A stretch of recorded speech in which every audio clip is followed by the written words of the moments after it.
You're with Newsmakers. On the panel, Joe Kane, David Lynch and Ellie Jones. Well, the world would be a far less colourful place without Christine Rankin.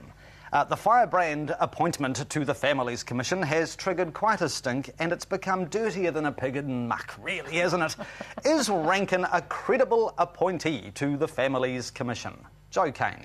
I guess when I looked at this, I looked at myself as a colourful character and thinking that without the short skirts and the earrings.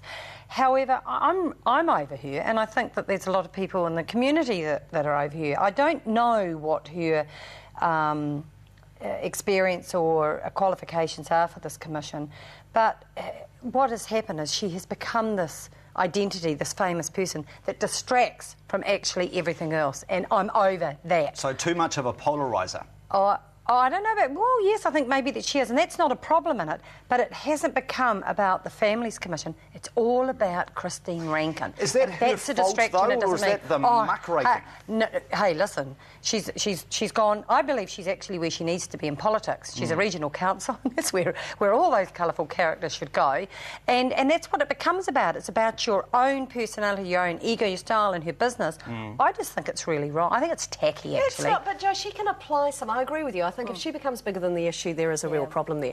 But there's no reason why you can't apply that argument about how it's appropriate in politics to what she's doing for the Families Commission. I mean, I actually think she is totally inappropriate for the position, but I think she's the right person for the job. And I think that's the difference, because she will actually say to people, I've had a guts full of these reports coming out from the Families Commission, costing us millions of dollars, telling us exactly what we already know. Now, no one, including Cindy Kiro, has had the guts to say that stuff. And I am concerned about some of the spending and the issues when she was in Winds. I have to say that. Some silly decisions were made.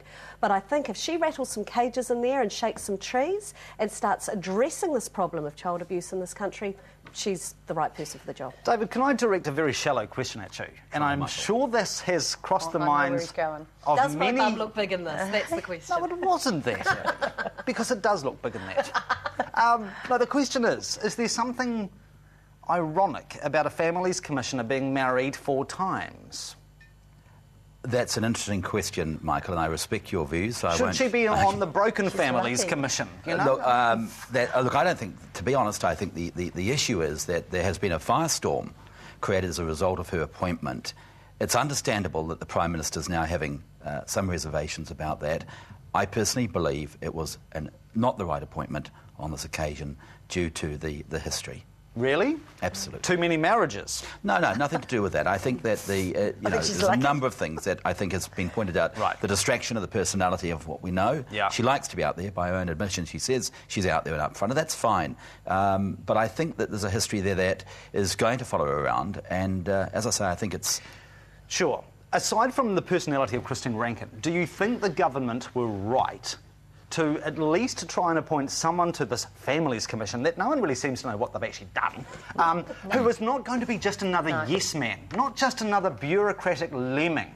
Now, I would have rather they actually had a look at exactly what Ali said. What is the role of the Families Commission? What has it done? What is its aims? And then I think what it actually probably needed to do was to go. I don't think it has been very good in what it originally was set out to do. Sure. I think it was a sop to Peter Dunn, and I thought this government was going to get away with those sops and get on and do the business. In fact, to be fair to Christian, I think she actually did say that she wondered whether, in fact, the Commission should survive. So I think, in fairness, I think she's made that observation. I think that's what she's and there for. And it's probably quite as the hatchet job. Yeah. OK. Now, of course, dovetailing with this is the James Mason assault case in Christchurch, which the media have swooped on, and some arms of the media have branded a test case on our anti-smacking laws. It's a bit of a pickle, this case, because the jury have found him guilty on one charge of assault. But did the jury convict him for head punching, ear flicking, or will we never know?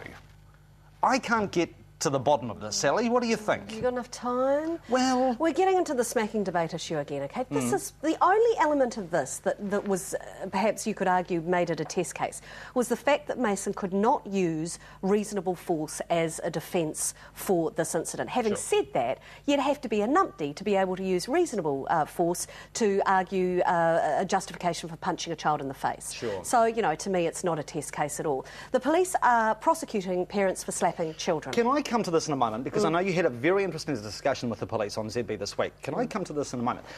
If the jury convicted him for flicking his son's ear, do you have a problem with that? Absolutely. Right. Absolutely. I flicked my son on his back at the Teddy Bears picnic. Now, I don't say that with some pride. I was annoyed, I was angry, and my sister said to me, don't do that. And she was absolutely right. However, it made my point. It was stop doing that now. It was not loud. It wasn't, hey, look, I'm punching my child around. We can't seem to get away from this issue of what is child abuse and what is discipline. I shouldn't have flicked him, I agree. But there is a big difference between something like that and whacking the hell out of a kid and killing them even, you know? We do not know why the jury convicted him, on what basis. Were they convinced that he did punch his son in the head, or did he flick his son's ear? Do you think both acts are deserving of legal consequences, Joe? Yeah, the whole thing has now become even murkier than where it was. I mean, I'm a product of a really good smack. In fact, lots of smacks with a leather belt. And I've gone and thought about this, and I thought, I never did those things again. I also smacked my own children. But I knew where the line was drawn between the smack and then that bullying, abuse type. And I think this is what has become clouded here. And I think that, you know, you see people now, what I hate about this and this whole case is I watch parents today and you see them, whereas before we might have been in the supermarket with that child that was throwing itself around, you'd get it up and give it a good whack on the bum and then it would stop. They're looking, they don't know what to do. This child screams all the way around the super. And I just think we've got this quite wrong in here. And this case, I just want to say on this one, super quick, why I'm not talking about this is I'm sick of us, people sitting here, who only can get our conduit of the information through the media.